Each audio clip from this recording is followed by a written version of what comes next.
Hi, I'm Keaton Thurber, and I'm applying for the head of daycare. You may be wondering, why do you want this position?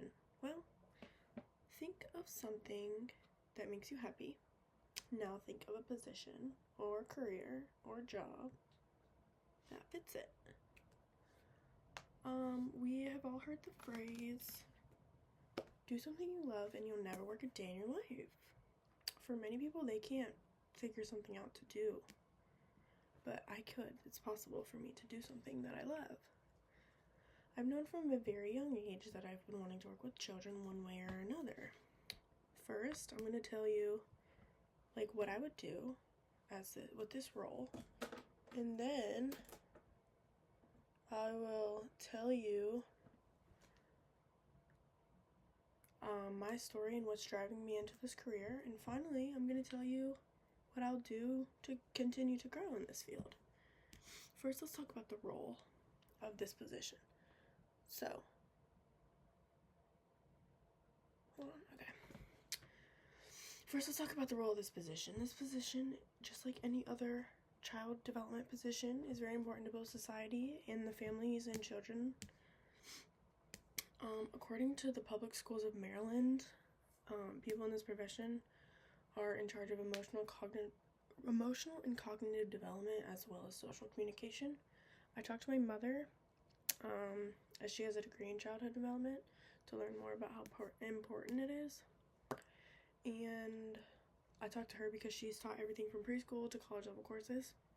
She told me about the importance of talking to babies, smiling at them, letting them talk back to you. It develops turn taking, societal conversation rhythm, as well as the bond between you and the child. Most daycares, the people that work there are required to have some sort of childhood development training to be able to work there. I appreciate this because just because someone is maternal or paternal doesn't mean they understand the importance of the overall development. For example, my aunt is a nurse, so she's aware of the human development, but whenever she and my mother were raising kids at the same time, she wasn't sure where her kids should be. So my mom stepped in and told her this is when they should be babbling and the milestones that they would be hitting. Because of my mother's knowledge, she was then able to help and let her know if there was any atypical development, which also you should be able to do as someone in this field.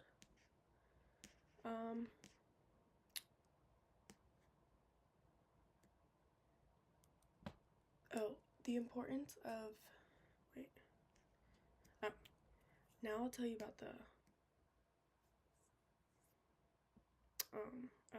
now that I told you about the background of the field, I'll tell you about this, my story and why I want to go into this.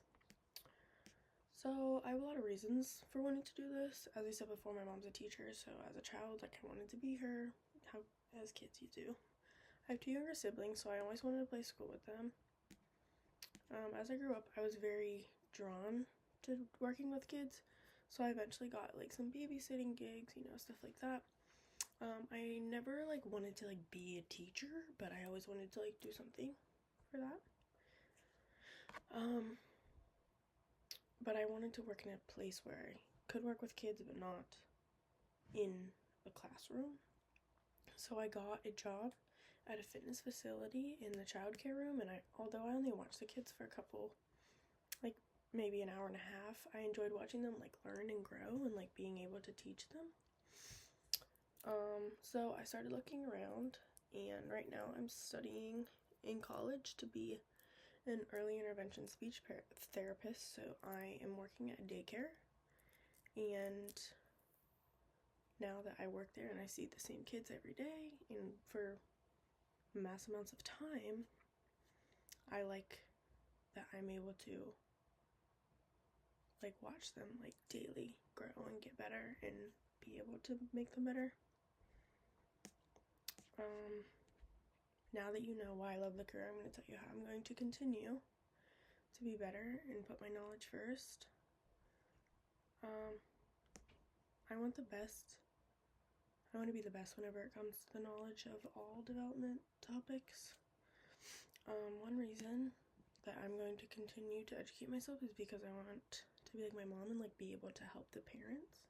So when I work in these positions, I want to be able to, like, if they have any questions about their child or what their child should be doing, I want to be able to answer those. So I'm going to work on my degree, but I also want to continue to take the childhood development classes to expand my knowledge on, again, everything. I also want to know when a child, I want to take those classes to understand atypical development versus typical development and disorders, disabilities, stuff like that.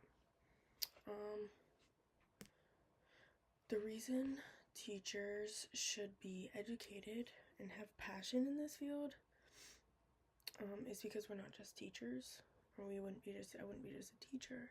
I am like a staple in this child's development and their childhood and who they are and the person they become. So that's what I wanted, like, I enjoy that part of it as well. So first I told you about the role and the type of person that I would have to be for this position. Then I told you why I want to do this. And then I told you how I'm going to continue to better myself. So with these examples, you now have a better idea about my drive and my passion to be in this field. I wanted to be a teacher or teach children and watch them grow since I can remember, and I will be continuing to develop and use my passion to better the children's childhood and their development.